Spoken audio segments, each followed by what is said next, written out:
Okay, so we're live. Good. Get rid of that. You're so fast with that now. All right, so we're live. Hey, welcome, guys. So this is going to be a brief live stream for those of you who are watching online. But everybody in this back there in the store, you're so far away. You can come forward if you've already signed your life away to Emily. So we're welcome to OnSet. I'm Daniel Norton. We got Dave in the back. We got all kinds of people today because we're doing an open shoot. We got Dave. We got Fernando. We got Justin. Paige and where's Emily? Emily's way over there. We got all these people going. I wanted to say Emily, but I didn't see her back there. Emily and up there in the page. So we're here. This is open shoot. We do this every few months to kind of give you guys an opportunity to actually get to maybe use some of the techniques that we show you in the classes, even though I know some of you just come to this, but that's all right. That's all right. I'm not going to hold that against you. But if you're watching online, so I'm going to force some education on you by doing a quick little demo on showing you our lighting setups before we start shooting. And then we're going to divide into two lines here so you can shoot each model. When you finish, just get back in the other line. Okay. So we're going to set up first a tungsten light setup in the back on this side with Justin. Oh, sure thing. We always put Justin in the back because he gets a little wild. So I've got Dave's over here. We're using a couple of things. We're going to do a constant light setup in the back. We've got an Array 300. Is there a way to show that? Probably not. There's an Array 300 in the back, and you can see it's giving him a hair light. I'm just going to kill this one for a second so we can see. So you can see the light that's hitting them in the back of the head. Oh, that's a good idea. Thank you, Fernando. That's why I bring Fernando here. So we've got an Array 300 in the back. This is a small Fresnel type light. It's focusable. It's 300 watts, it's tungsten. We're gonna basically give him a separation or a hair light, give him some structure to his face. This can be a really good way to separate people from the background, but also if somebody has I'm talking really fast. If somebody has like a really strong jawline, it's a nice way to kind of clip that. So definitely if you got, a nice jawline like Justin does, you can kind of add to it. If you have no jawline like me, maybe you don't wanna do it, it really comes down to, but yeah, you can really use it to shape the face, right? That light is basically going to be fixed. It's 300 watts. I get this question a lot. Can you dim it? Yes, you could put a dimmer on a tungsten light, but it will start to change your color temperature. So we usually try to avoid that. There are scrims, and when we do more tungsten light demos, I'll get deeper into that you can change the exposure with. But as far as we're concerned, that light is fixed, right? We can't control it at all. So we metered that first to get a base exposure. Then in the front, we're using actually an LED light. It's a Light Panels Gemini. So this is a big panel light. It's 1 foot by 2 foot, so it's got a decent size to it. It's going to create kind of a soft-ish light across his face. You can see it when you walk around the front. You'll see it's got like a diffusing panel in front. It's not all those little dots that you sometimes get in LED lights. What's cool about this light is, well, a lot of things. But what's cool about this particular light that I'm going to talk about is that it actually has gels built into it. So not only can it be any color, so if you want to make it like purple or red or something, you can do that. But also we can set ourselves up to be tungsten or daylight, but then we can add actual Roscoe gels. So if you've been around for a while using gels and you like certain gels, some of them are built into this. I think we have one on there. That's the plan anyways. Yeah, we have pale amber gold. So basically we're adding a cosmetic gel to the light without having to actually have gels, which is kind of cool. So we can play with that a little bit. That's the Gemini from Light Panels. It's an LED light, so it's going to be cool running and stuff like that if you want to purchase such a thing. Okay, cool. Oh, those are glasses. I was like, what's on the side of your head? Okay, so we've got a kind of like this rim light, which actually comes looking, it's a kind of a little cool looking because of the fact that we've got warmish light on his face. Also, usually when you backlight things, they tend to look a little bit more cool, just as the nature of it, because of the reflectance of the skin.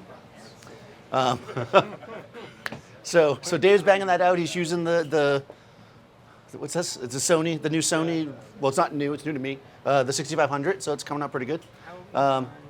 So we're gonna shoot back here at 5.6.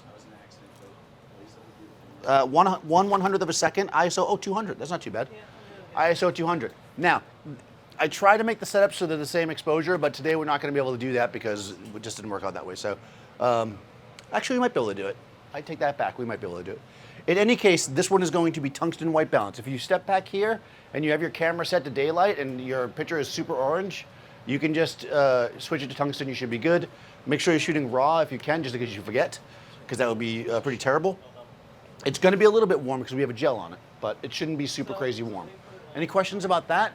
two really simple 2-light setup. Where again, you can see we're using this gray background. It's going dark gray because no light or very little light is actually hitting it.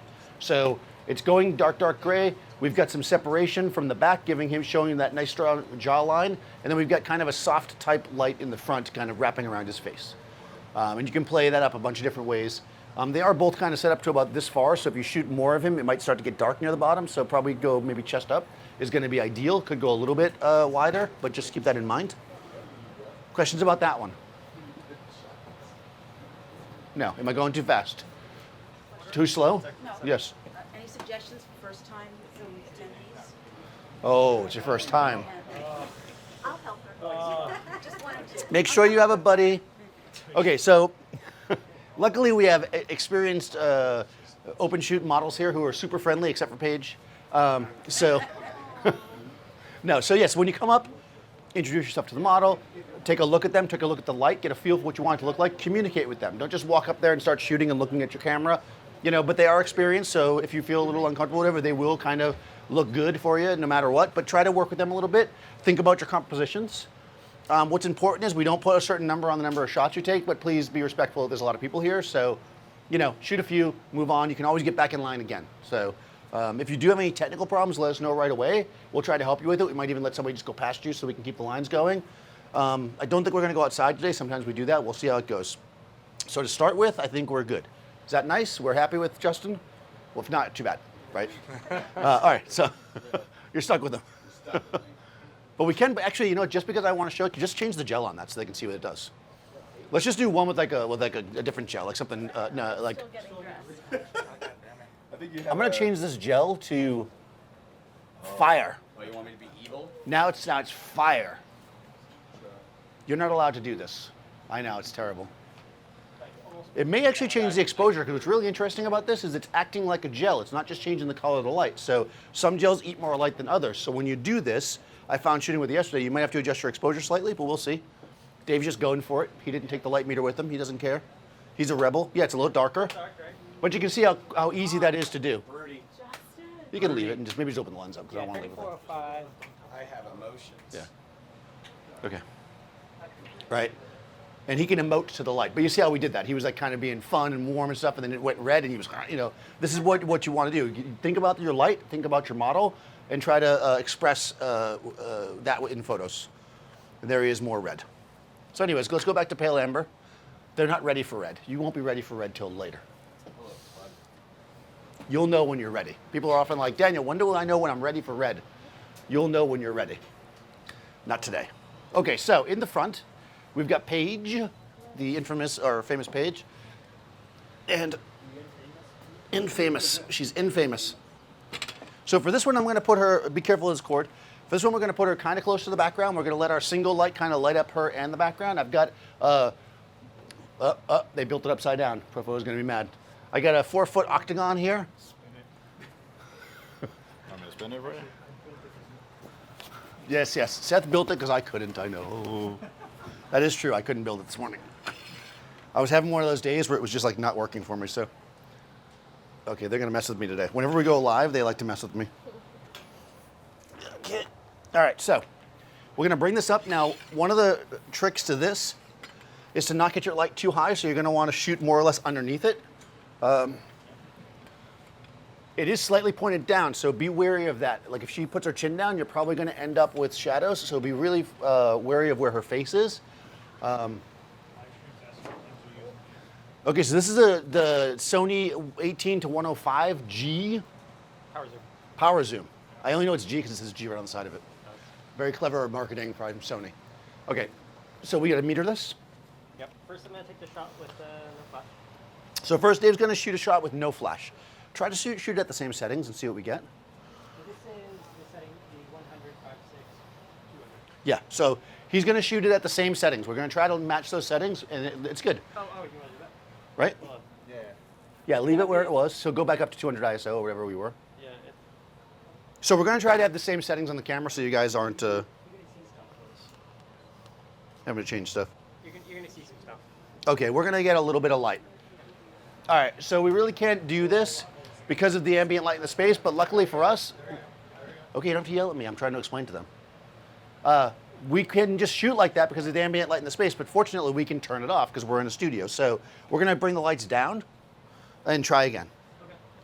I think it's the, is that It's this guy. Is that shade always on that umbrella light? Yeah, and it, This is a softbox.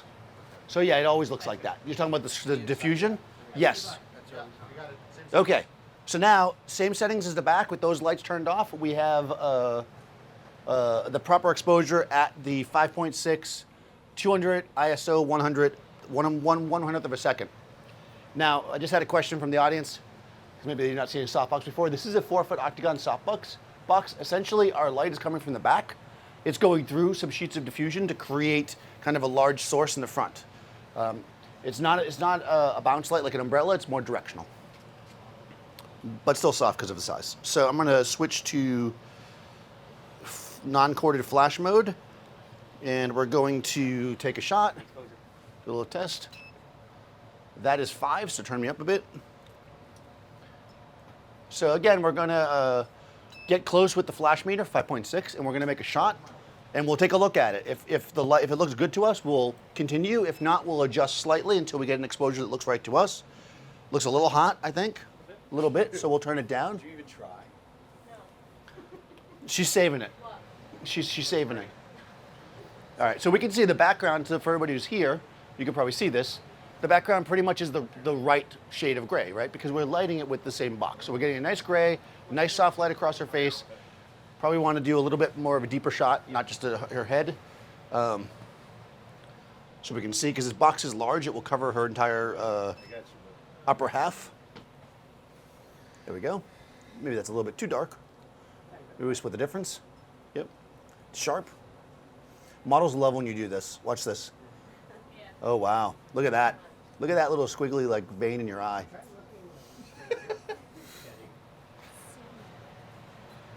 Don't take that out. When you get these pictures, I want to see your pictures. I do not want to see that vein gone.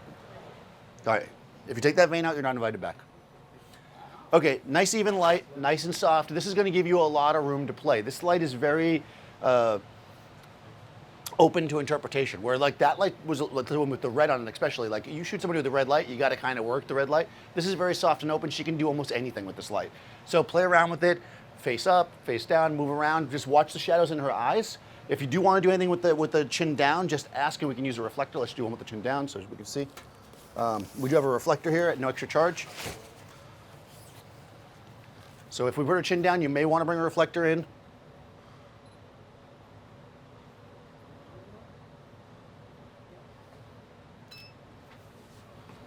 You know, and that will help fill in the shadow if she brings her chin down. So if you want to do some reflection, if you like that more, we can certainly use a reflector, no extra charge. If it would be nice to everybody around you, because the person behind you is who's going to hold the reflector for you. I'm just going to say that right now. I'm not holding your reflector all day. I'm way too old for that. No shooting over the shoulder. Right. Fernando's telling me to don't shoot over people's shoulders. It's distracting to the models, okay? So I just want to point that out. That oftentimes when you come to these open shoots, you're there and you think you see something really cool and you've got your high ISO camera and you're just going to shoot. Just don't do that, guys. First of all, it's not respectful to the person who's shooting or the model. If you want spontaneous shots of the model when it's your turn, that's also fine. Yes? So you use the reflector on the white side. I did use it with the white side. Right, but you have the camera set up on a daylight. Yeah, right now the camera is set. That's a good question. Yes. Right now, the camera in the front is set on flash. Right. And in the back is set on tungsten. That's correct. So if you use the gold? side, why would you change it to? You would leave it the same, and it would just give gold reflection. Yeah, if you switched it to a different white balance when you're using the gold, then your main light would become a different color, right? So that probably wouldn't look right. You can experiment with it, but I wouldn't usually. That's a good question, though. Other questions? Simple enough? We'll do it so you can see. Dave, let's do a gold one. All right. Do you get golden? Yes. Am I looking up? You can look wherever you like.